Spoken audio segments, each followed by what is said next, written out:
Happy Friday, everybody. Welcome to the Michael Cutler Hour. I am your host, Michael Cutler. It is Friday. It is July the 20th, 2018.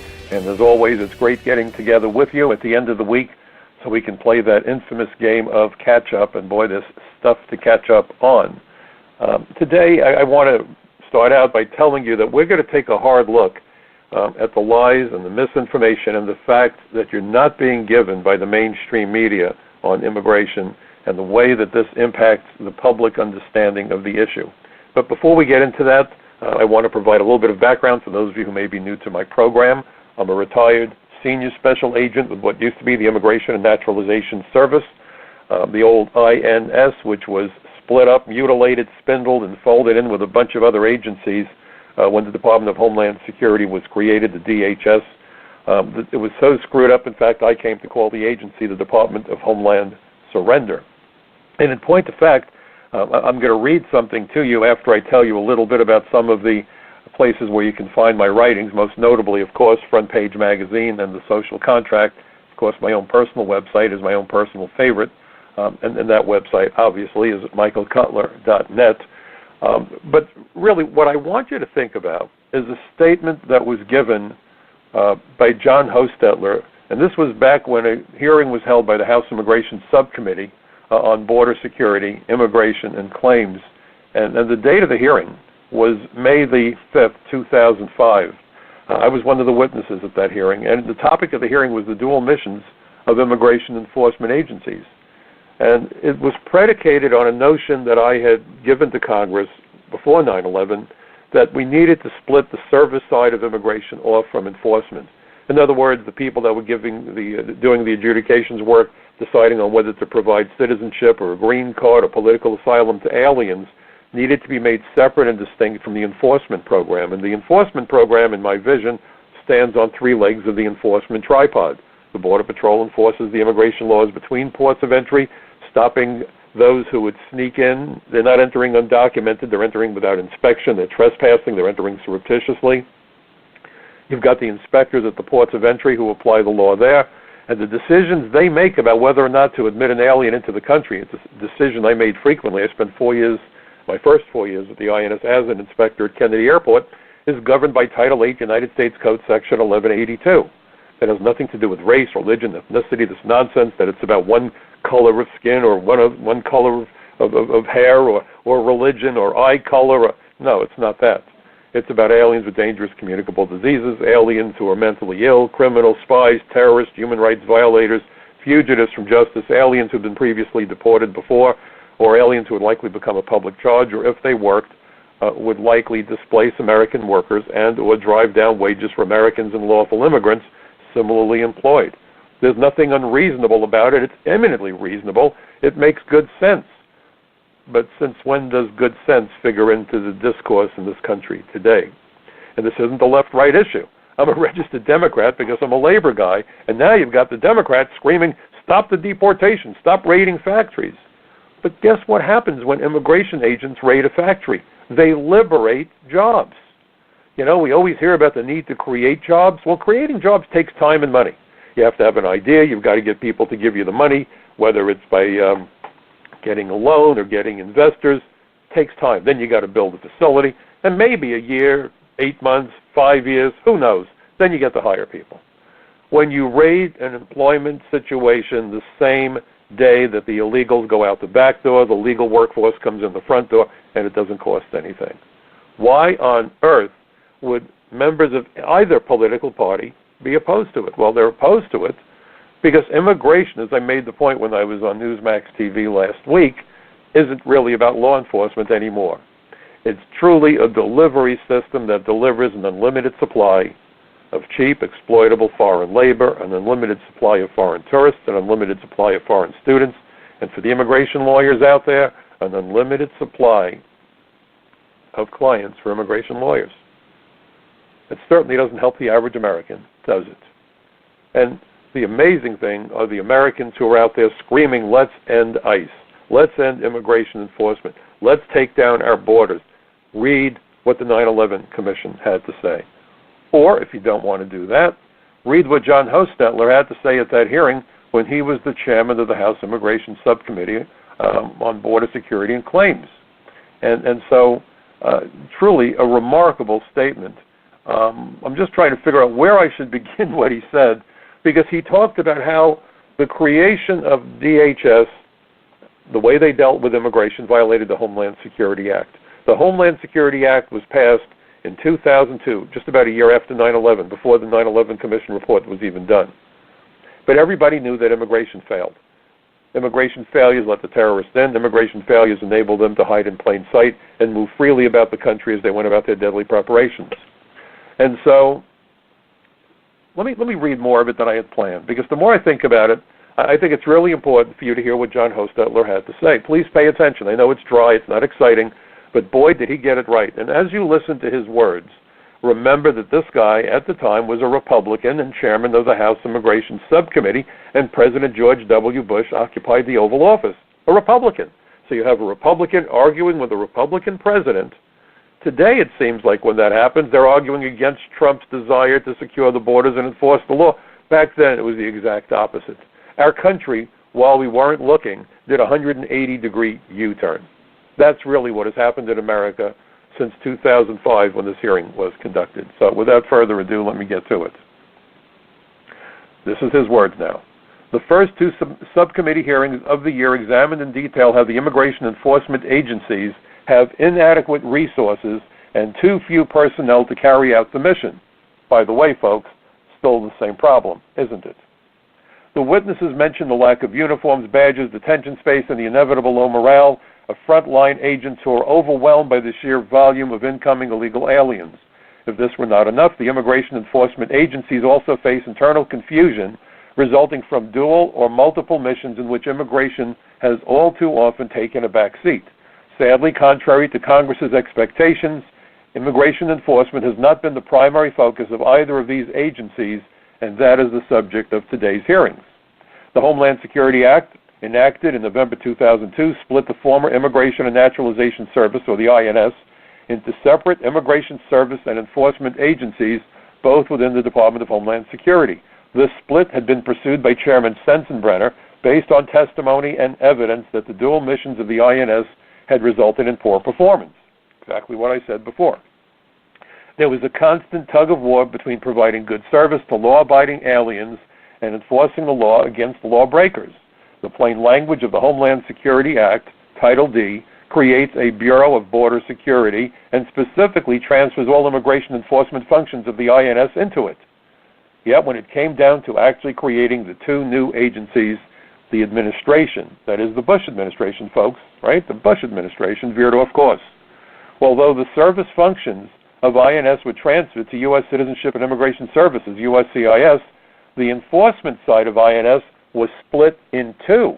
What is now Immigration and Customs Enforcement, or ICE, to handle interior enforcement, and Customs and Border Protection, CBP, to guard our borders. ICE was given all customs agents, investigators, intelligence, and analysts from the Treasury Department, as well as the Federal Protective Service to guard federal buildings, and the Federal Air Marshals to protect our airplanes, and finally, INS investigators. CBP was given all Treasury customs inspectors at ports of entry, agriculture inspectors from the Department of Agriculture, and INS inspectors. At no time during the reorganization planning was it anticipated by the committee, that is to say the Judiciary Committee and the Immigration Subcommittee, folks.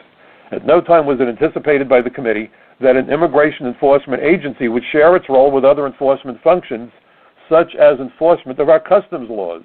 This simply results in the creation of dual or multiple missions that the Act sought to avoid in the first place.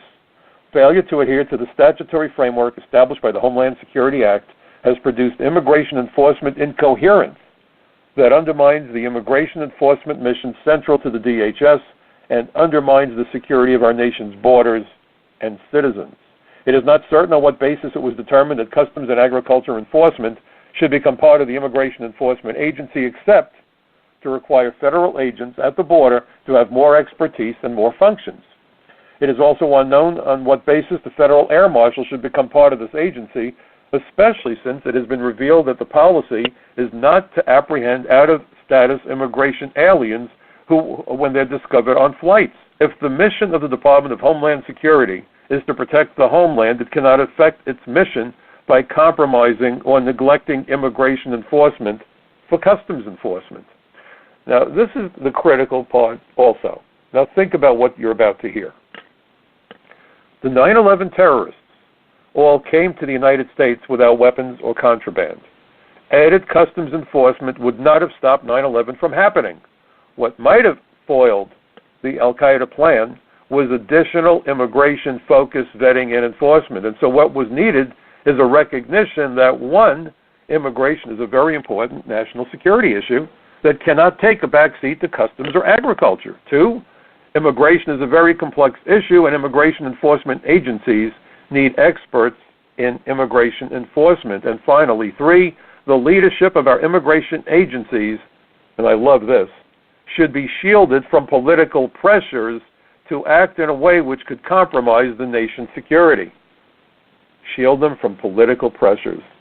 Look at the loons out there demonstrating, being led by the leadership of the Democratic Party. And I'm a registered Democrat. I am beside myself. I am embarrassed. I am outraged, as should every American capable of breathing.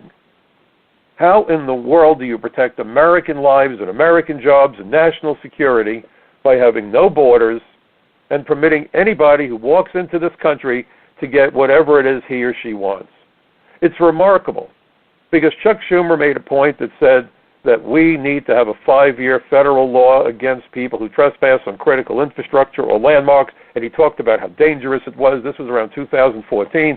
Even on his website cited some 16-year-old kid, some airhead, who had climbed the World Trade Center to take a selfie. And there it was on his website, this kid did something dangerous. You know, he's ready to put a 16-year-old boy in jail. Chuck Schumer is tough, unless you're an alien who trespasses on America. And then Chuck Schumer and all of his little buddies in Congress say, hey, no problem here, let's give you citizenship. Goodness gracious. But let me tell you what, and let's be clear about this. The Republicans are only incrementally better. Yes, the Republicans pinned the Democrats down and said, you want a law that takes INS or ICE and destroys it? We'll bring it to a vote. Let's go. Well, of course, the Democrats freaked out and said, maybe not. We won't vote for that. Really? Then what are we demonstrating for? You have nothing better to do? You want to get the mobs out there on the street so that we have some street theater? But no, they weren't about to vote for it. But how strong has the Republican Party been? We know that interior enforcement is critical to immigration law enforcement. I talked about this last week. I talk about it frequently. A wall 50 feet tall on the Mexican border with barbed wire and electricity running through it, and Teflon walls, and spraying it down with oil so no one gets a foothold, won't stop illegal aliens from entering the United States. I could put a device in your pocket that can get you over that 50-foot wall. There's two different ways you can do it. Passport with a visa, or especially with a green card. So if you don't go after immigration fraud, or you don't care about people who violate the terms of their admission as non-immigrants, or criminals who should lose their green cards because they've committed felonies in the United States, if you're not having a problem with that, then the wall doesn't matter. The president wants another 15,000, I think he wants another 15,000 or a total of 15,000 ICE agents. We have about 6,000 or 7,000 now. And the Republicans aren't running to give them the money for the agents, because if you hire the agents, they'll go after the crooked employers who hire illegal aliens. And what would the Chamber of Commerce say? If you hired all those agents, you would uncover the fraud, but that would mean less people would probably go running to immigration lawyers for fear that if they filed a bogus application, they're going to go to jail. So we're not going to do that.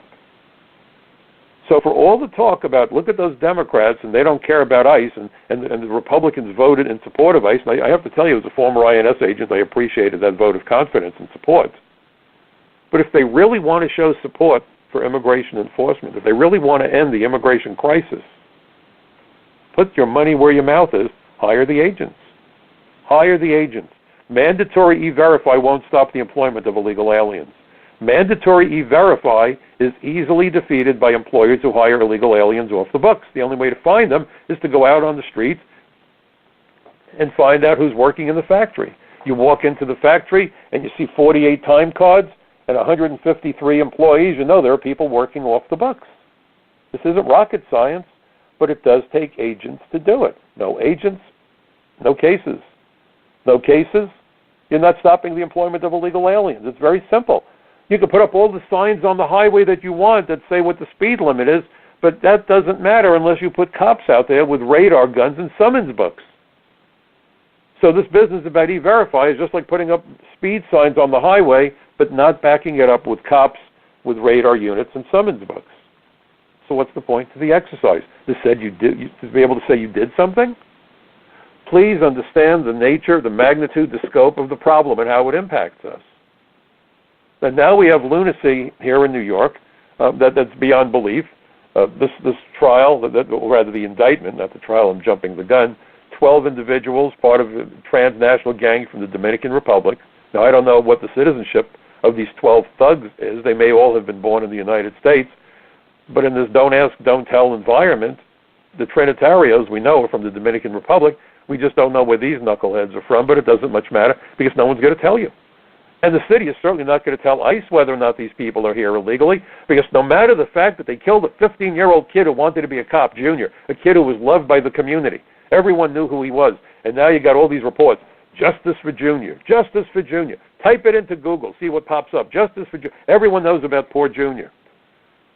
Ripped apart with machetes and knives in a bodega. He crawled and got within a block or so of a hospital and an emergency room and died on the street. This 15-year-old bright light in the Bronx who had aspired to be a New York City police detective. And, you know, we always see those stories. Oh, this kid planned to be a neurosurgeon. Well, this kid was part of the NYPD Explorer program. And from every account I've read, everyone in the neighborhood loved him to death. They all wanted to basically make him part of their family. And why did he die? Well, they're saying it's mistaken identity. Wow. Wow. But we're going to shield these gang members from immigration because immigration's evil. Let's remember that. And these gang members, well, they were having a bad day. Maybe it's a matter of anger management or something. Think about it.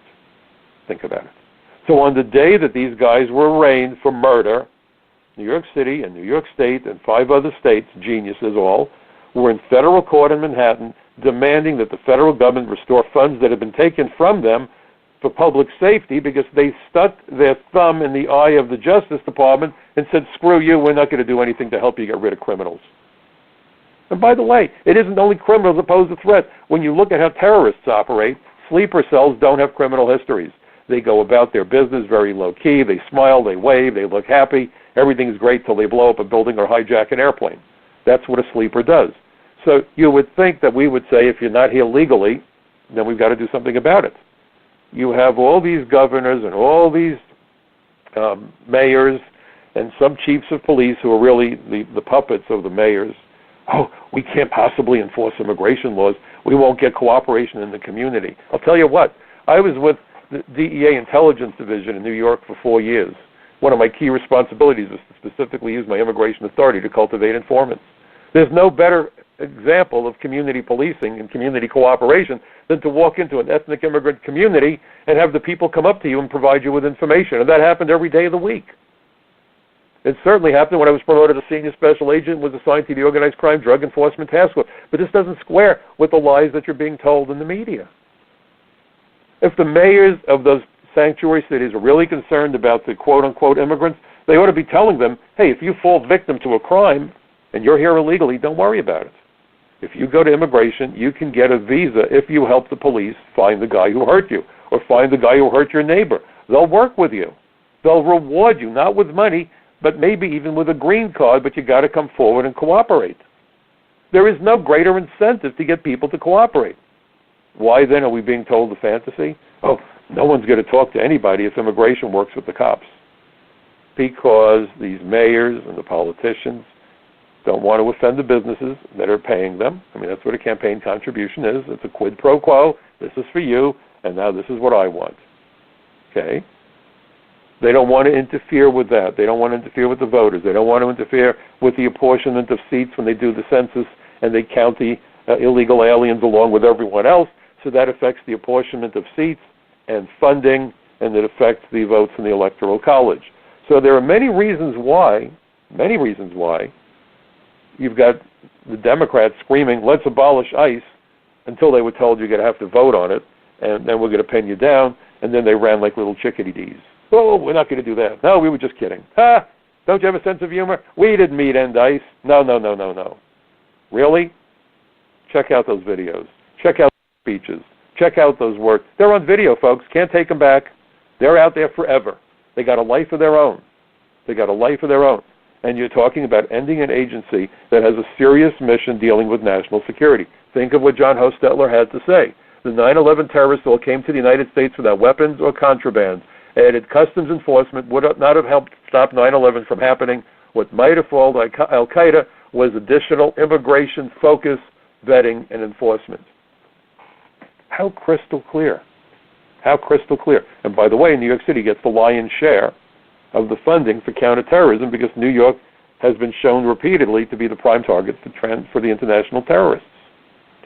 But then I wrote an article, and it was just published yesterday for Front Page Magazine. And of course, my article was entitled, let me just pull this up. Bear with me, folks. It's one of those days. Okay. My article was entitled, The Left's Embarrassing Plea for Open Borders, the Real Facts Immigration Anarchists Tried to Hide from the Public. So think about how every time you turn on the news, we hear the stories. The kids that were separated from the family, the kids that were separated from the family, the kids that were taken from their families, the kids that are traumatized, the kids that need psychological treatment, the kids that are in foster care. Oh my God, the children, they're not with their parents. Oh my God, what are we supposed to do? Look what the administration did. They ripped children out of the arms of their parents, these evil people. Stop. Stop. Apparently we're talking about 3,000 children who were brought to the United States, perhaps not even by their own parents, but maybe by human traffickers. They came here illegally, without permission. They were here in violation of law, without inspection, and so they were stopped. They were dragged through the desert.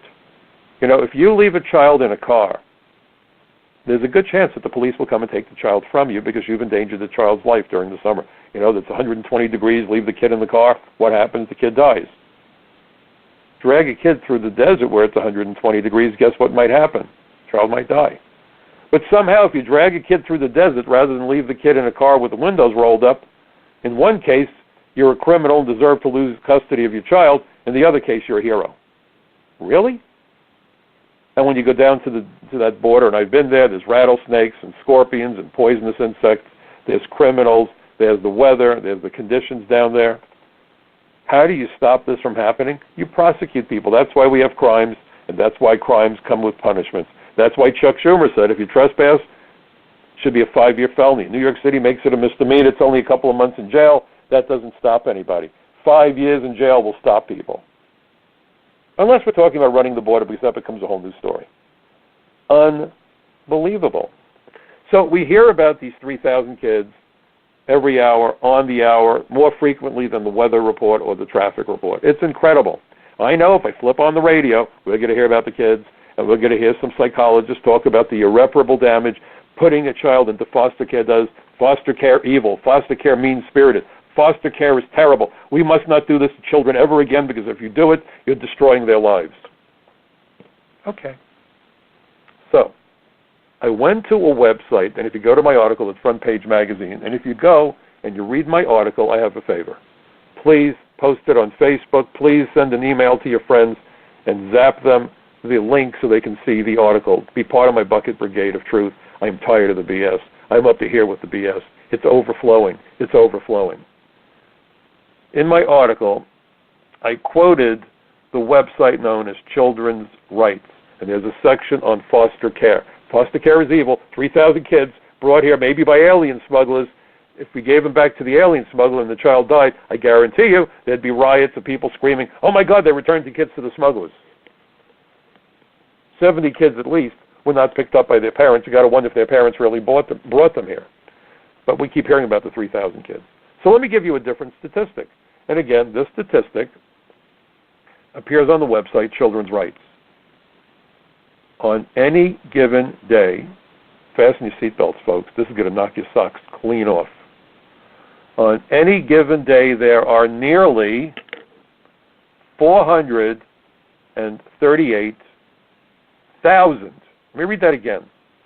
438,000 children in foster care in the United States. In 2016, over 686,000 87,000 children spent time in U.S. foster care. Did you hear that? Let me read it again because it blows my mind. On any given day, there are nearly 438,000 children in foster care in the United States. In 2016, over 687,000 children spent time in U.S. foster care. Oh my gosh. Oh my gosh. And it gets worse. On average, children remain in state care for nearly 2 years. The judges are screaming, 40 days, you got to release them, 40 days, 40 days, 40 days. Okay. On average, children remain in state care for nearly 2 years, and 6% of children in foster care have languished there for 5 or more years. Not on the border, folks, so it doesn't matter. Not sexy, of no concern to you. Keep on moving. There's nothing to see here. Forget the 438,000 children in foster care. Forget that in 2016, 687,000 children spent time in foster care. Ignore the fact that on average, children remain in state care for nearly 2 years, and 6% of children in foster care have languished there for 5 or more years. Don't worry about that. Worry about the 3,000 kids who were smuggled into the country, probably not by their own parents. And so the smugglers were taken into custody. The children were taken from them because their lives had been endangered, and the people that had been caring for them, if they were caring for them, were being prosecuted. That's what zero tolerance was about. And then we get to this statement. Despite the common perception that the majority of children in foster care are very young, the average age of kids entering care is 7. And in 2016, more than half of children entering U.S. foster care were young people of color. But of course, why care about American blacks and American Latinos? Now, to be fair, maybe there were some illegal alien kids in there. We'll never know because the city of New York won't tell you. Don't ask, don't tell, and if you ask, forget it anyway. But look at those numbers. Look at those numbers and listen to the screaming about 3,000 kids who weren't pulled out of the parents' arms for no damn reason. They weren't walking down Main Street having ice cream and the Border Patrol jumped out of the bushes and grabbed the kid and said, aha, I'm taking you from your mother. That's not what happened. They were running the border and got apprehended. That's what happened. That's what happened. And nonstop, the kids in care, they're traumatized. Psychologists and teddy bears and ice cream and lollipops. Oh my God, the children, let's get them some balloons. They're suffering. They're traumatized. How many teddy bears were distributed to 438,000 children in foster care? How many psychologists, lights and sirens, rushed in 2016 to sit down and help 687,000 children who were in foster care that year? Why aren't you hearing about this in the media? I'll tell you why you're not hearing about it. Because it's not about the children. The DREAM Act was not about the children. Right? And the dreaded word alien somehow crawls into DREAM Act, alien minors. If it was about the children, the age cutoff would have been 18, 19, 21, I don't know. But to qualify for the DREAM Act, if they had passed it, aliens as old as 35 could have qualified. They just had to claim they came here before they were 16, and with no interviews and no field investigations, what's the likelihood we're going to know when the hell they came here? And when you run the border, no record is created of your entry. So where are we? Do you see the point, folks? Do you see the problem? That's the problem. These are all lies. DACA, deferred action, childhood arrival. No, claimed childhood arrival. When did you ever hear the media say claimed childhood arrival? They all came children. These are kids. These are children. They even got the president believing it. The children. We've got to help the kids, the children, the young people. Really? Do you know by now those DACA recipients could be 36 years of age? A lot younger than me. But a child? 36-year-old children? The only 36-year-old children I know are politicians because they've never grown up. Probably never will. 36-year-old children. Holy smoke. But this is how the media reports the story. And some people contacted me and said, my God, I never thought to look at those numbers. Where did you find it? I said, on the internet. Nobody thinks to do a little bit of thinking and a little bit of homework and figure out what the hell's going on? Because all we kept hearing is kids in foster care, kids in foster care. And I said, wow, there must be more than that are already in foster care. I mean, how many, people live in the United States? 330 million? So I went online and I said, statistics, children in foster care. Bingo, there it is. That's how hard it was to find. You think the journalists are looking for that number? Really? Do you think they give a damn how many kids are in foster care? No, they don't want to know about that, because that goes against the narrative that they've spent all this time carefully constructing. We have a narrative to propagate. It's purely out of the Ministry of Truth from George Orwell's 1984. The children, 3,000 kids. But we ignore that right now there's nearly 438,000 children in America in foster care. How much more blatant does it need to be than that? How much more blatant? What better example can I give you of the madness that's being foisted on the American people and being peddled as truth? And then you look at this thing about justice for Junior. And another kid, apparently by the same gang, beaten within an inch of his life by a 21-year-old piece of trash.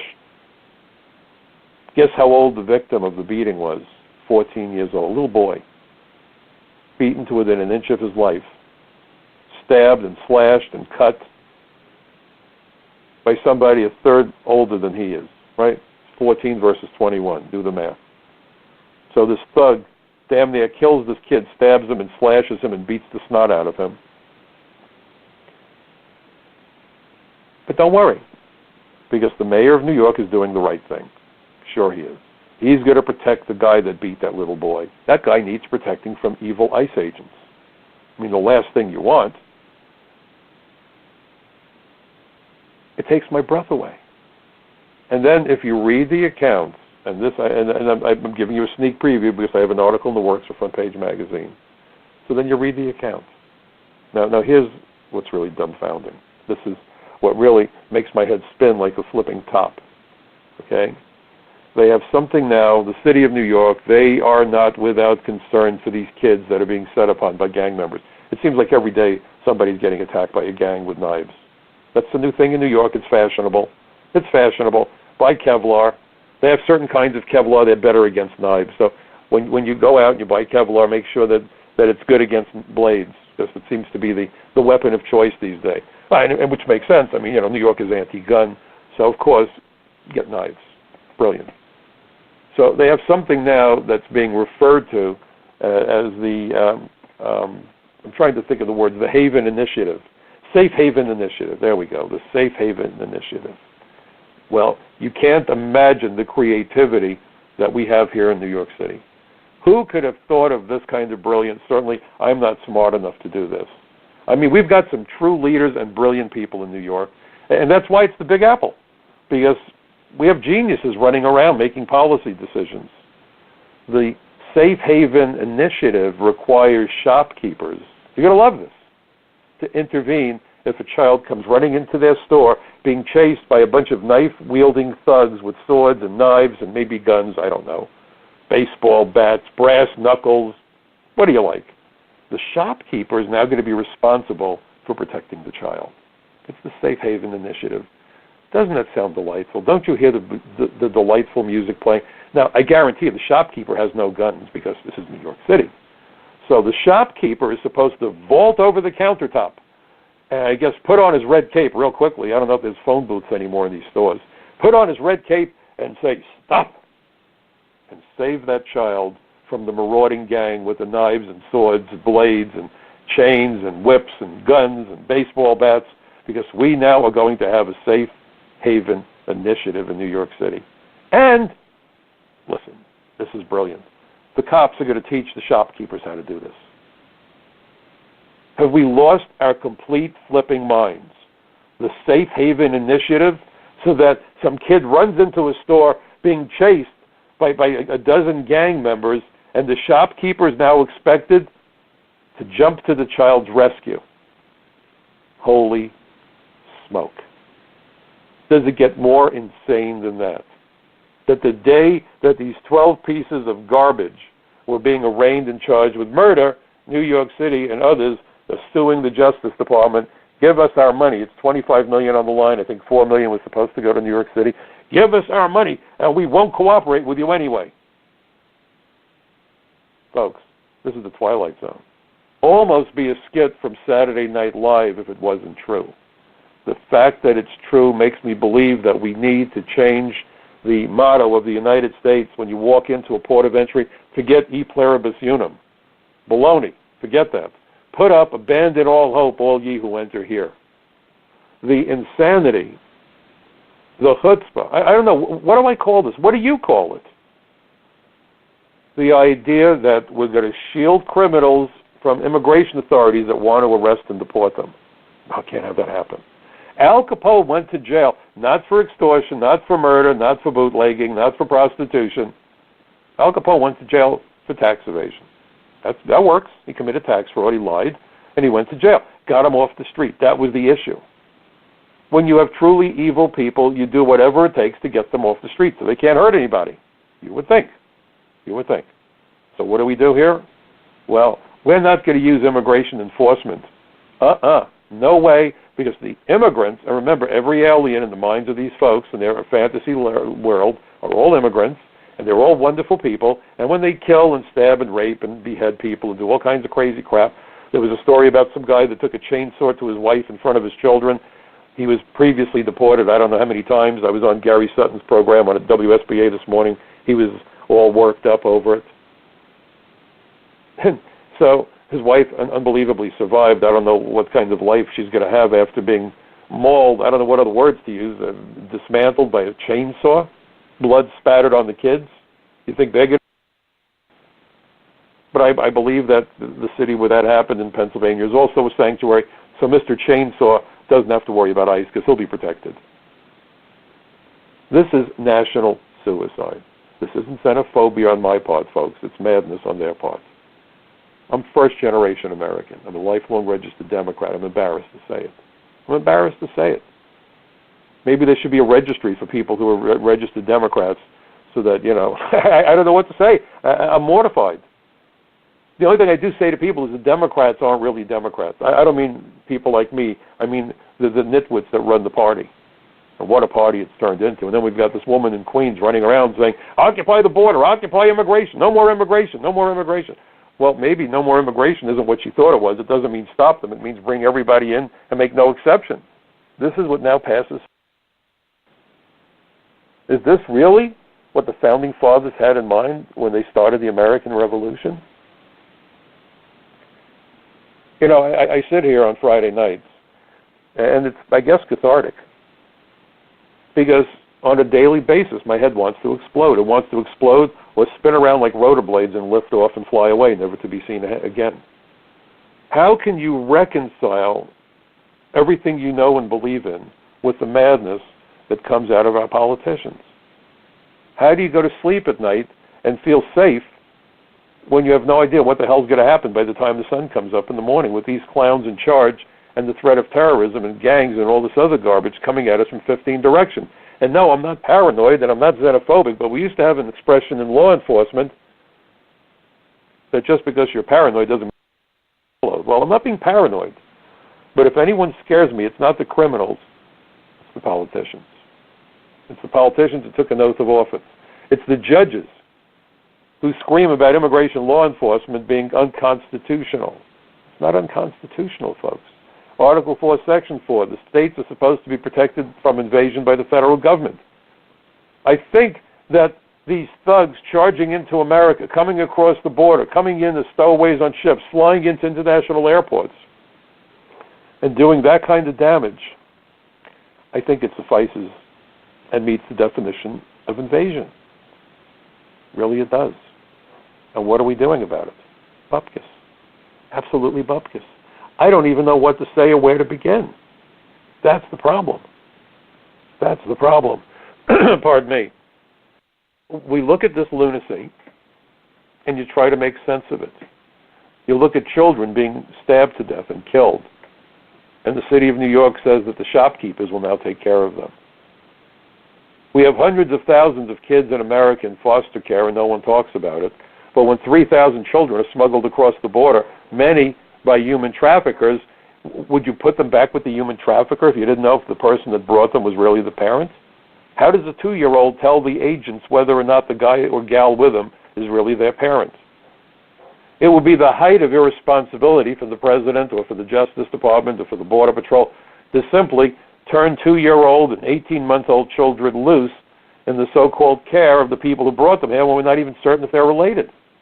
So they were doing the DNA testing that I recommended. They're trying to make sure that they're being careful. They want to err on the...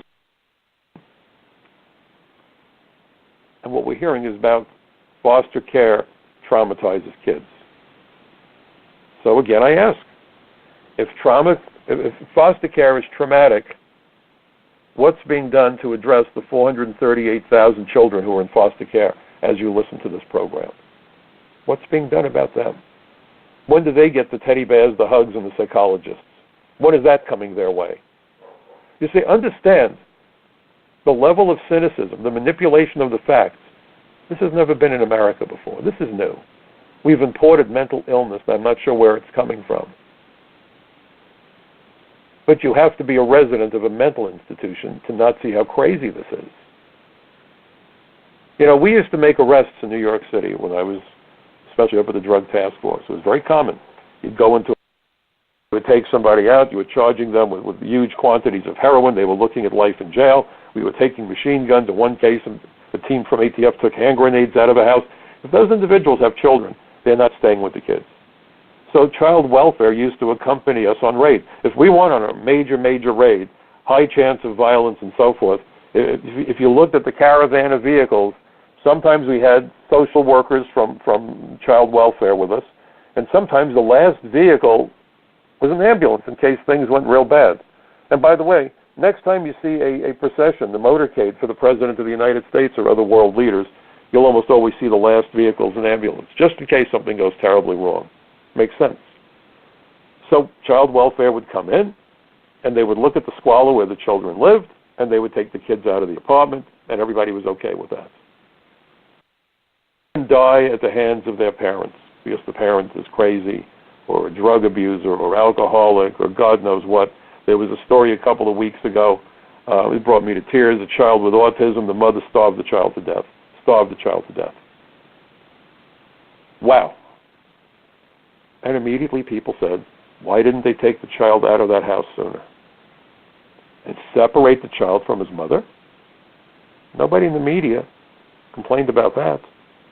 But when you have people dragging children through the desert, across the border, into the United States illegally, where we're not even certain who brought the child here, or where the child's parents really are, or if the child was maybe kidnapped because some criminals figure that a child is a keep-out-of-jail card, because that's what it had been under the prior administration,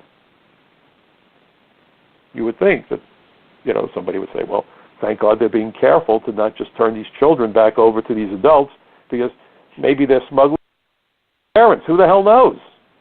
They certainly didn't show good judgment dragging children through the desert, just like the parent who leaves the kid locked in a car isn't showing good judgment and loses custody. I remember years ago, a Swedish couple, because in Sweden things, I guess, were different. I believe they were from Sweden, one of the Scandinavian countries. We're having lunch or dinner in some very nice uptown restaurant, high-class place in Manhattan. And they had the child. It was a fall evening, so the temperature was perfect, 65 degrees, whatever. And they had the child in a stroller next to the window, and they were sitting by the window so they could keep an eye on the stroller with their child in it. The police came by, you can't leave a child unattended, and it was a whole big deal. Eventually, they let the parents keep the child, but that was the normal reaction. You can't have a child, 1.5 years, 2 years old, out on the street corner while you're sitting in a restaurant enjoying your dinner. What kind of parent are you? And not too many people protested. Not too many people said, wow, that's crazy. I think the average New Yorker said, that's kind of nuts. Why didn't they bring the child into the restaurant? Did they not want to be bothered by their own child's crying? What's going on here? There are so many instances where the authorities tell a parent, you're demonstrating that you're not fit to care for the child. Nobody says a word. Nobody says a word until we get to the Mexican border, which is a magical place. The Mexican border is absolutely magical if you're twisted, sick, and perverted. Common sense and the laws apply. Reasonableness should apply. But we've lost our minds. We've lost our moral. we've lost our rudder. We are adrift in a vast sea of stupidity. And I've stopped calling Washington the swamp because swamps are natural occurrences, and swamps are the habitat for all sorts of critters, frogs and insects and toads, and the wetlands are a critical part of the whole chain of life on the planet. So swamps aren't such bad places. Washington, therefore, is not a swamp. Washington, I would submit, is a cesspool. There's nothing good about a cesspool, and it's created by human beings. Washington, ladies and gentlemen, from this day forward, should be referred to as the cesspool. We've absolutely lost control of our people, of our minds, of our leaders. None of this is making any sense to me. I have to wonder if it makes any sense to you. If it makes any sense that you have people saying that we are not going to enforce our laws, we're not going to protect our people, we're going to ignore the 9/11 Commission report, we're going to ignore the law, we're going to ignore common sense, and we're going to get people fired up and then convince them that when there are members of the administration having a night out with their families, attack them. This isn't the America that I grew up in. This is what you expect from the third world.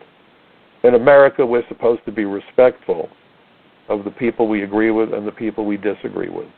The ACLU used to go by the slogan, I disagree with what you say, but I will defend to the death your right to say it. We've now become the country that says, I disagree with what you say, and I will sue you to death. It's called lawfare. The amendment is supposed to be about. But increasingly, that's what's happening. And that's everybody that elections have consequences. Elections have consequences. There are things that the president says and does that I got to tell you I disagree with. I wish sometimes he would think before he speaks. I'm upset with the fact that he called the travel ban because it wasn't a travel ban, it was actually an entry restriction. Big difference.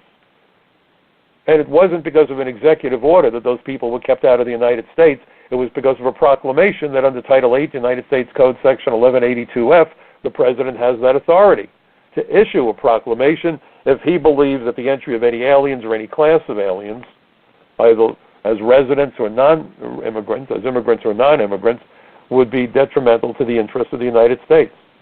Detrimental to the interest is about as low a standard as you could possibly imagine. I wish that instead of twittering, the president had sat down and had, as Roosevelt used to do back in the 30s, except maybe do it by TV, and tell the American people, you're being lied to.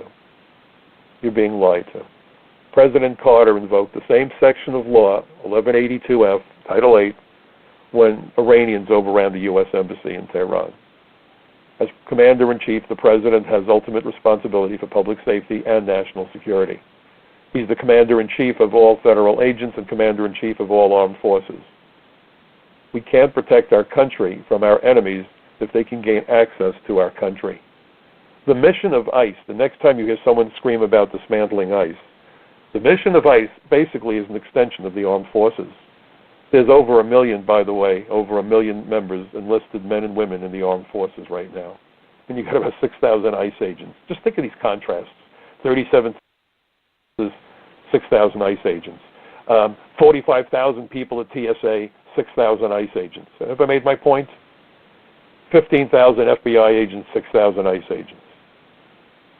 And so you look at those numbers and you look at the mission of the armed forces, which is to keep our enemies as far from our shores as possible. Well, today, the terrorists aren't coming on U-boats that the Navy might stop. Today, folks, our enemies are coming on airliners, and it's up to immigration to stop them. Would that they had the resources. And bad as it is, these yo-yos want to make it worse. They want to dismantle immigration law enforcement altogether, and if that ever did happen, God help us all. For far too long, the American people have refused to get involved, refused to do their homework, refused to learn the lessons, refused to stand up to the bullies. Stand up to the bullies, folks. I'm from Brooklyn. You can't run. You can't and you can't hide. Sooner or later, this BS is going to catch up with you. I'm not asking you to go out there and do anything violent. Absolutely not. That's the last thing I want from anybody. But I do believe that your voices need to be heard. and the ballot box on the phone with your alleged representatives, emails, snail mail. Have conversations with your friend at the diner. Just say to them, give me 5 minutes. Let me tell you what I think, and then I'll listen to you. If they're not willing to do it, that should prove to themselves that they are either cowards or don't know what in the world they're talking about. Let's go back to being a country of discourse, discussion, debate, and mutual respect. A lot of very good Americans have been snookered, the same way that people get swindled out of their life savings by getting that email that says, congratulations, you've just won $5 million. Now just send us $5,000 and give us the name of your first pet, your mother's maiden name, you ever went to, and your social security number. And then they get cleaned out. People can be gullible. Children are very often abducted when the abductor says to the child, I'm looking for my puppy, can you help me? And suddenly that 9 or 10 or 11-year-old kid who's normally pretty bright turns to mush and starts running around looking for a puppy that only exists in the twisted mind of the abductor. The same tactic has been very effective with those children when they grow up to become adults, except instead of puppies, they use the word children. Help us with the children. And suddenly the same emotions kick in, suddenly the same thought processes kick in, and all reason goes out the window. This is a very dangerous situation. People need to understand different from the game being played on that child that's to be abducted, because purportedly they're looking for a puppy. Here, they're chasing mythical children, and those children are just a device being exploited to play on the compassion of Americans who are known throughout the world for being among the most compassionate people. These individuals are using Americans' compassion as a weapon against us. We need to push back. And we need to have the guts to stand up and say, wait a moment. It's not xenophobia to want to keep criminals and terrorists out of the country. It's common sense. It's not antisocial to lock my door at night, especially when the police warn me that there are home invaders and burglars wandering around the street after the sun goes down. This is common sense, folks. And we need to use our heads, and we need to be united as Americans and get in with your neighbor. Let's have those conversations, and let's make certain that we get our voices heard, because, I always like to make the point that democracy is not a spectator sport. I thank you so much for joining me this evening. If you found my program worthwhile, interesting, please let your friends and neighbors know about it. Please use Facebook, the other social media. Send them the link to my podcasts. Send them the link to my articles, to my website, michaelcutler.net, to frontpagemag.com, to the social contract. I need you to be part of my bucket brigade of truth. We need to get the truth out there like never before, because sure as hell, the mainstream media won't do it. Have a great weekend, everybody. I thank you for joining me, and I look forward to joining you again at the same time next week right here on the Michael Cutler Hour. Good night, everybody.